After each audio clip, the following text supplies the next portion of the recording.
बिहार चुनाव के नतीजे आने के साथ ही अचानक एक और राज्य चर्चा में आ गया और वो है पश्चिम बंगाल। आपने सोशल मीडिया पर देखा होगा कि लगभग हर बीजेपी नेता बिहार की जीत को बंगाल से जोड़ते हुए नजर आया है। अब इस कनेक्शन को भाजपा क्यों एस्टेब्लिश करना चाहती है और क्या बिहार की जीत बीजेपी को बंगाल का रास्ता दिखाती है, और आखिर क्या एसआईआर यानी स्पेशल इंटेंसिव रिवीजन की प्रक्रिया अब बंगाल में बड़ा चुनावी मुद्दा बनेगी?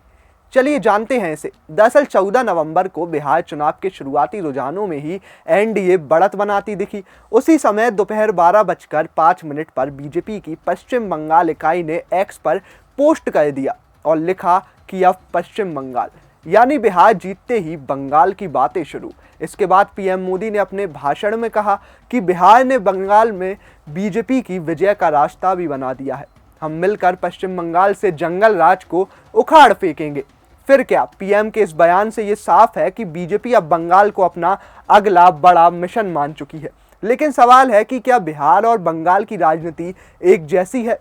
अब इसे समझने के लिए हमें पुराने नतीजों पर नजर डालनी पड़ेगी। दरअसल साल 2021 के विधानसभा चुनाव को भुलाना आसान नहीं है। ये चुनाव हुआ था कोविड की दूसरी लहर के बीच और इसके नतीजे थे टीएमसी को 215 सीटें और बीजेपी को 77 सीटें।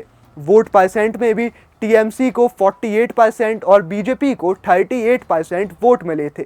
यानी मुकाबला बड़ा था, लेकिन ममता बनर्जी भारी पड़ी। और अब 2026 में भी चुनाव होने हैं और बीजेपी चाहती है कि बिहार की हवा बंगाल तक पहुंचे। लेकिन क्या ये सच में संभव है? दरअसल बीजेपी के दावों पर टीएमसी नेता कुणाल घोष ने कड़ा जवाब दिया और कहा कि बंगाल का भविष्य दिल्ली या पटना नहीं तय करेगा।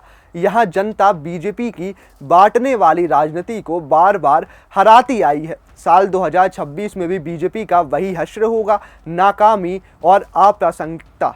यानी टीएमसी पूरी तरह कॉन्फिडेंस में है कि बंगाल की राजनीति उनके हाथ में सुरक्षित है। लेकिन बिहार में चुनाव से पहले एसआईआर प्रक्रिया को लेकर काफ़ी बवाल हुआ।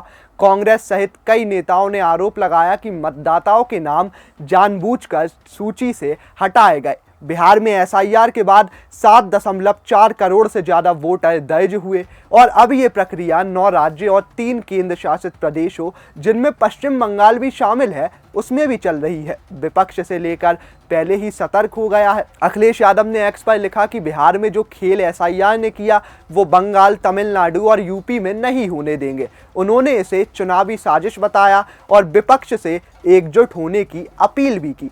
इधर ममता बनर्जी पहले ही एसआईआर प्रक्रिया को पीछे के दरवाजे से एनआरसी लाने का प्रयास बता रही है।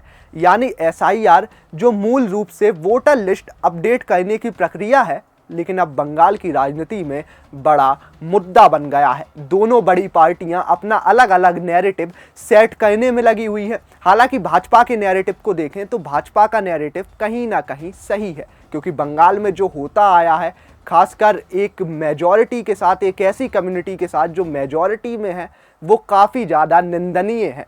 तो ये था बंगाल को लेकर पूरा विश्लेषण। अब क्या बिहार की जीत बीजेपी को बंगाल तक ले जाएगी या 2026 में फिर एक बार ममता बनर्जी अपनी सत्ता बचा लेंगी? और क्या एसआईआर आने वाले चुनावों में सबसे बड़ा मुद्दा बनेगा? आप क्या सोचते हैं? कमेंट में अपनी राय जरूर बताएं। वीडियो अच्छा लगा हो तो लाइक कीजिए, शेयर कीजिए और कमेंट बॉक्स में हमें ज़रूर बताइए।